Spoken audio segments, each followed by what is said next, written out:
تقارير نيجيريا تكشف سبب رفض بيسيريو تدريب منتخب الجزائر.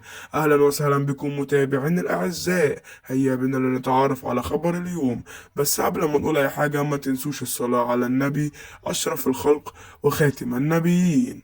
تطرقت تقارير إعلامية نيجيرية إلى الأسباب التي ستجعل من المدرب البرتغالي جوزيه بيسيريو ويرفض عرض الاتحاد الجزائري لكرة القدم بالإشراف على تدريب الخضر.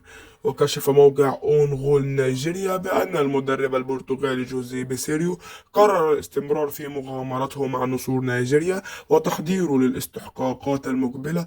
وحسب المصدر ذاته يعكف المدرب البرتغالي بيسيريو لتحضير تشكيلته لمواجهة منتخب الأرجنتين وديا شهر مارس المقبل. وتحدث المصدر أيضا على أن هناك شخصيات مرموقة في نيجيريا تدخلت وأقنعت المدرب البرتغالي بالبقاء في منصبه على رأس العارضة الفنية لمنتخب نيجيريا. وحظيت بعثة منتخب نيجيريا باستقبال رسمي حار من رئيس البلاد بعد بلوغ رفقاء الهداف أوسيمين المباراة النهائية وخسارتهم على يد صاحب الأرض والجمهور منتخب الكوت ديفوار. وكرم رئيس نيجيريا المدرب البرتغالي بإهداء منزلا بالإضافة إلى مكافآت مالية على بلوغه المشهد الختامي من المنافسة الأفريقية.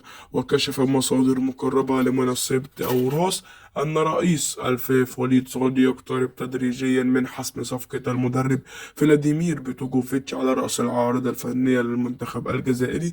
وتشير آخر المعطيات على أن صادي وضع بسيريو خيارا أولا ضمن أجندته إلى أن تماطل الأخير وتفضيله أخذ قسطا من الراحة قبل اتخاذ القرار بشأن مستقبله الكروي.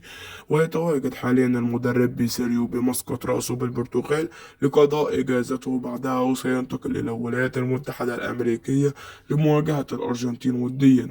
وكان الاتحاد الجزائري لكرة القدم قد أرسلت عقدا أولويا لبيسيريو المدرب البوسني فلاديمير بوتوغوفيتش صباح يوم أمس السبت على أن يكون الرد خلال مدة لا تتجاوز 24 ساعة. توش تقولوا لي رأيكم في التعليقات بشأن رفض بيسيريو لعقد المنتخب الجزائري. وتنسوش تحطوا لايك والاشتراك بالقناة. والسلام عليكم ورحمة الله وبركاته.